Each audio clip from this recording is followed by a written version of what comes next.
જય સોમનાથ વિદ્યાર્થી મિત્રો, આપણું નવું ચેપ્ટર છે વિદ્યુત ચુંબકીય પ્રેરણ. આગલા દિવસોમાં આપણે ગતિમાન વિદ્યુત ભારો અને ચુંબકત્વ નામનું ચેપ્ટર પૂરું કર્યું. બધા ઘરે બેસી YouTube ની લિંક ખોલી અથવા WhatsApp ના મેસેજ ખોલી અને વાંચો એવી અપેક્ષા. બીજું ચેપ્ટર એટલે વિદ્યુત ચુંબકીય પ્રેરણ. ઘણા લાંબા સમયથી એવું માનવામાં આવતું કે વિદ્યુત અને ચુંબકત્વ આ બંને વસ્તુઓ છે એ અલગ અલગ છે, એકબીજા સાથે પરસ્પર આ બંનેને કઈ લેવા દેવા નથી. પછી એમ્પિયર અને ઓસ્ટ્રેડ નામના વૈજ્ઞાનિક આવ્યા. આપણે ચોથું ચેપ્ટર એટલે કે ગતિમાન વિદ્યુત ભારો અને ચુંબકત્વ ભણ્યા. એ ગતિમાન વિદ્યુત ભારો અને ચુંબકત્વની અંદર આપણે એવું પ્રસ્થાપિત કરીને દીધું કે વિદ્યુત પ્રવાહ પસાર થતો હોય એની આસપાસ તમે કોઈ ચુંબકીય વસ્તુ રાખો તો એ કોણાવર્તન દર્શાવે. એટલે કે પસાર થતો વિદ્યુત પ્રવાહ ચુંબકીય ક્ષેત્ર એટલે ચુંબકીય અસર છે એ ઉત્પન્ન કરે. આવું આપણે આખા ચેપ્ટરની અંદર પ્રસ્થાપિત કરી દીધું. એટલે એમ્પિયર અને ઓસ્ટેડના પ્રયોગમાં આપણે એવું જાણવા મળ્યું કે ભાઈ બદલાતો જતો વિદ્યુત પ્રવાહ છે એ ચુંબકીય ક્ષેત્ર ઉત્પન્ન કરે. તો બધાય વૈજ્ઞાનિકોને એનાથી વિપરીત અસર જાણવાનું થોડું મહત્વકાંક્ષી છે. એના માટે કે શું બદલાતું જતું ચુંબકીય ક્ષેત્ર છે એ વિદ્યુત પ્રવાહ ઉત્પન્ન કરી શકે ખરું? એનો જવાબ આપ્યો હા. અને આ જવાબ મળ્યો એને હેનરી અને ફેરાડેના કારણે. હેનરી અને ફેરાડેએ આના માટે શ્રેણીબદ્ધ પ્રયોગો કર્યા અને પ્રસ્થાપિત કરીને દીધું. શું દીધું? તો કે ભાઈ બદલાતું જતું ચુંબકીય ક્ષેત્ર એ વિદ્યુત પ્રવાહ ઉત્પન્ન કરે છે. એના ઉપર બધા વૈજ્ઞાનિકોએ એક પ્રશ્ન પણ પૂછ્યો કે આ આપણે કરીએ કે ભાઈ બદલાતું ચુંબકીય ક્ષેત્ર વિદ્યુત પ્રવાહ ઉત્પન્ન કરે તો એનો ઉપયોગ શું? જ્યારે ફેરાડેનો જવાબ એવો હતો કે કોઈ નવજાત શિશુ જન્મ પામે એનો ઉપયોગ શું? ઇટ મીન્સ કે એ હજુ આજના સમયમાં એટલે હું 19મી સદી 18મી સદીની વાત કરું છું. એ સમયની અંદર આ વસ્તુનો બહુ કઈ ઉપયોગ નહીં હોય, પણ આગળ જતા એનો ઘણો ઉપયોગ આવશે. એનો જવાબ પછી આ વસ્તુ બદલાતું જતું ચુંબકીય ક્ષેત્ર વિદ્યુત પ્રવાહ ઉત્પન્ન કરે પ્રસ્થાપિત કરવા માટે હેનરી અને ફેરાડેએ શ્રેણીબદ્ધ પ્રયોગો કર્યા. એ શ્રેણીબદ્ધ પ્રયોગોનો પહેલો પ્રયોગ એવો હતો કે એણે એક ગૂંચળું લીધું. ગૂંચળાની નીચે ગેલ્વેનોમીટરનું જોડાણ કર્યું. તમને બધાને ખબર છે ગેલ્વેનોમીટર શું માપીને આપે? વિદ્યુત પ્રવાહ. ઠીક છે. હવે અહીંયા એક ગજિયો ચુંબક રાખવામાં આવ્યો. બરાબર? ગજિયા ચુંબકને આ ગૂંચળાની નજીક લઈ આવતા કે દૂર લઈ જતા, નજીક લઈ આવતા કે દૂર લઈ જતા આ ગેલ્વેનોમીટર છે એ કોણાવર્તન દર્શાવે છે. ઇટ મીન્સ કે આ ગૂંચળાની અંદર પ્રવાહ છે એ પ્રેરિત થાય છે. જોજો આપમેળે પ્રવાહ ઉત્પન્ન નથી થતો.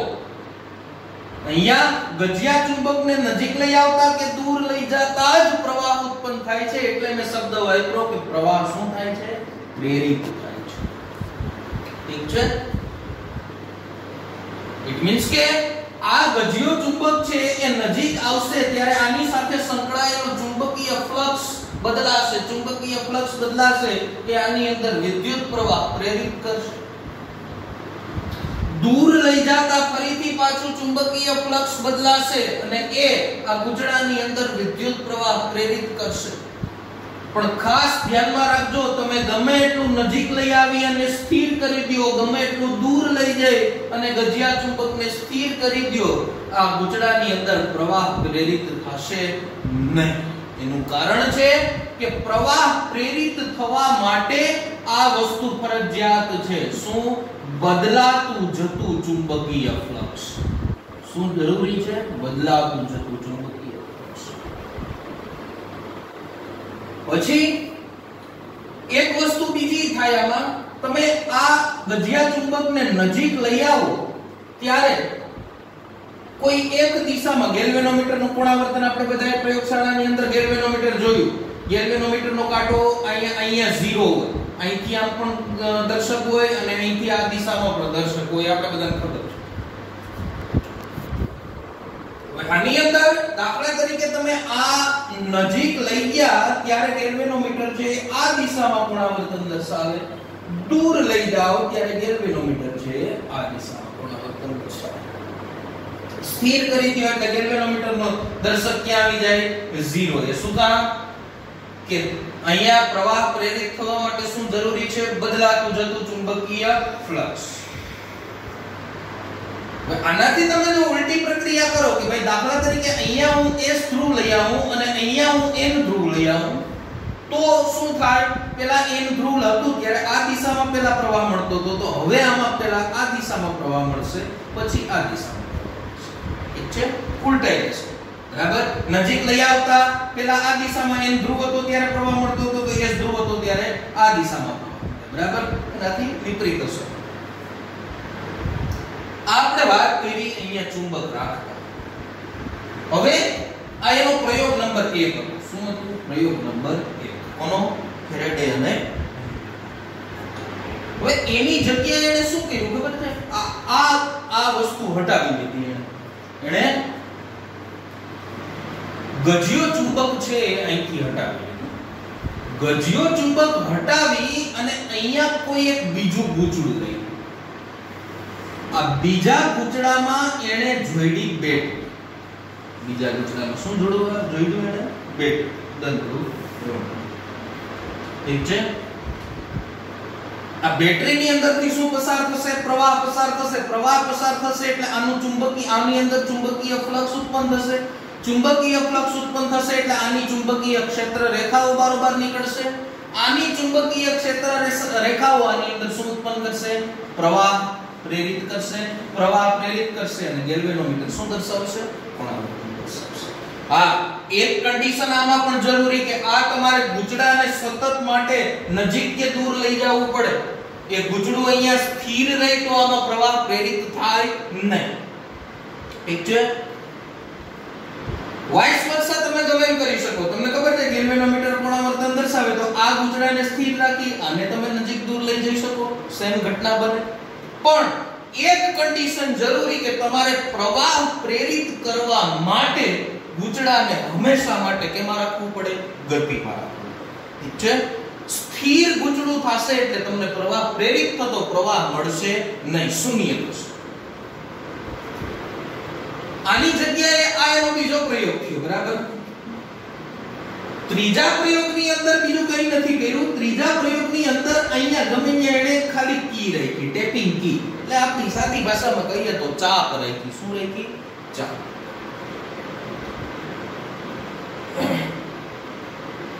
ચાપની અંદર એને શું કર્યું કે પેલા દાખલા તરીકે ચાપ અહીંયા ખુલ્લી છે, આ કળ ખુલ્લી છે એટલે આની અંદરથી પ્રવાહ પસાર થશે નહીં. પ્રવાહ પસાર નહીં થાય એટલે ગેલ્વેનોમીટર અહીંયા પ્રવાહ પ્રેરિત નહીં થાય. ગેલ્વેનોમીટર કોણાવર્તન દર્શાવશે નહીં.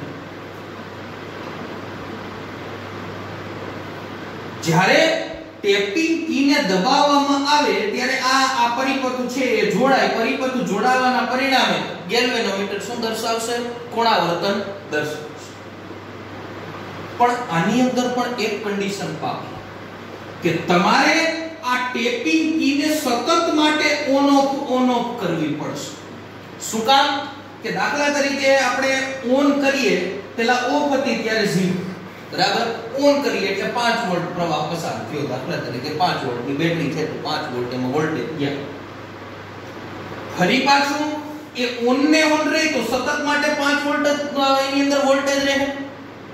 મેં તમને શું કીધું કે અહીંયા બદલાતું જતું ચુંબકીય ક્ષેત્ર જો વોલ્ટેજ સમાન હશે તો વિદ્યુત પ્રવાહ બદલાશે નહીં, ચુંબકીય ક્ષેત્ર બદલાશે નહીં, પ્રવાહ પ્રેરિત થશે નહીં. બરાબર? હવે પાછી દાખલા તરીકે ચાપ એને ઓફ કરી દીધી તો 5 થી ક્યાં વહી ગયું? 0 એટલે ફરી પાછું બદલાણું, પ્રવાહ પ્રેરિત થશે. પાછી ચાપ ચાલુ કર્યું તો ક્યાં ગયું 0 થી 65 ફરી પાછું બદલાશે પ્રવાહ શું થશે પ્રેરિત થશે પણ હા એ કન્ડિશન કે ભાઈ અહીંયા ટેપિંગ કીને તમારે શું કરતી રહેવી પડે સતત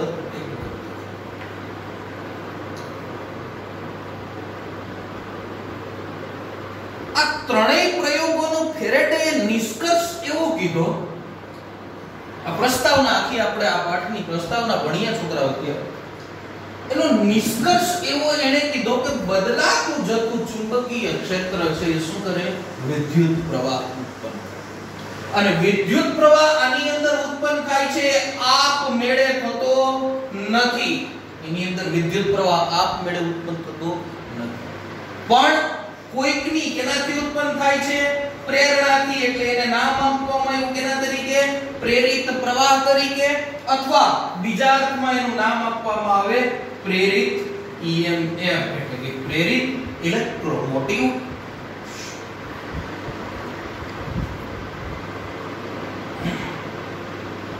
આ પ્રેરિત ઉત્પન્ન થતા પ્રેરિત EMF માટે આ ત્રણેય પ્રયોગોનો નિષ્કર્ષ એક જ છે બરાબર કે બદલાતું જતું ચુંબકીય ક્ષેત્ર શું ઉત્પન્ન કરે વિદ્યુત પ્રવાહ અને વિદ્યુત પ્રવાહ આપમેળે ઉત્પન્ન નથી થતો એ કેના કોકની પ્રેરણાથી થાય છે એટલે એને શું નામ આપવામાં આવ્યું પ્રેરિત પ્રવાહ અથવા તો બીજું નામ શું આપવામાં આવ્યું પ્રેરિત EMF હવે ઉત્પન્ન થતા પ્રેરિત EMF માટે પણ ભાઈ શ્રી ફેરેડેએ પોતાનો એક નિયમ આપ્યો એને એવું કીધું કે epsilon is equal to minus d phi upon dt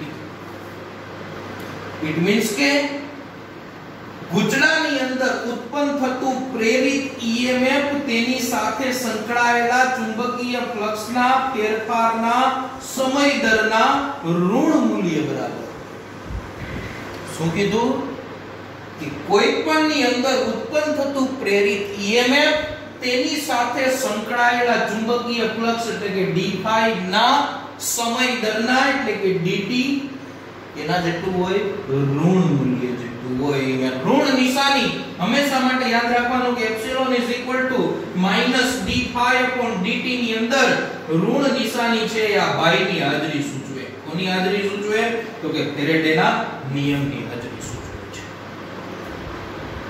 તો ફેરેડેએ પોતાનો નિયમ આપ્યો કે epsilon is equal to minus d phi upon dt ગુચડા સાથે સંકળાયેલું ચુંબકીય ફ્લક્સના ફેરફારના સમય દરના ઋણ મૂલ્ય બરાબર હોય કોણ ઉત્પન્ન થતું પ્રેરિત EMF તો અહીંયા આપણે આ વિદ્યુત ચુંબકીય પ્રેરણની શું પૂરી કરી પ્રસ્તાવના પૂરી કરી પ્રસ્તાવનાની અંદર પહેલા આપણે ક્યાંથી ચાલુ કર્યું હતું તો ભાઈ એમ્પિયર અને ઓર્સ્ટેડ આવ્યા પહેલા બધા એમ માનતા કે ભાઈ વિદ્યુત ને ચુંબકત્વને એકબીજા સાથે કઈ લેવા દેવા નથી પછી આવ્યા એમ્પિયર અને ઓર્સ્ટેડ આપણો પાઠ આપણે યાદ કરીએ કયો ગતિમાન વિદ્યુત ભારો અને ચુંબકત્વ એમાં આપણે પ્રસ્થાપિત કરીને દીધું કે બદલાતું જતો વિદ્યુત પ્રવાહ છે એ ચુંબકીય ક્ષેત્ર ઉત્પન્ન કરે બધા વૈજ્ઞાનિકોને એનાથી વિપરીત પ્રશ્ન ઉત્પન્ન થયો કે શું બદલાતું જતું ચુંબકીય ક્ષેત્ર વિદ્યુત પ્રવાહ ઉત્પન્ન કરી શકે એનો જવાબ ફેરેડે અને હેનરીએ હા પાડ્યો એના માટે એણે શ્રેણીબદ્ધ પ્રયોગો કર્યા શ્રેણીબદ્ધ પ્રયોગોના 3 પ્રયોગો આપણે ભણ્યા એના ઉપરથી ફેરેડેએ પોતાનો નિયમ આપ્યો કે epsilon is equal to minus d phi upon dt એટલે કે કોઈ પણ ગુચડાની અંદર બંધ ગુચડાની અંદર ઉત્પન્ન થતું EMF તેની સાથે સંકળાયેલા ચુંબકીય ફ્લક્સના ફેરફારના સમય દરના ઋણ મૂલ્ય બરાબર હોય બરાબર આ પ્રસ્તાવના છે આપણે લખવાની જરૂર નથી પણ પ્રસ્તાવના ખાલી સમજીએ નેક્સ્ટ લેક્ચરની અંદર આપણે ચુંબકીય ફ્લક્સ અને આના પ્રશ્નો છે લખી અને સમજીશું બરાબર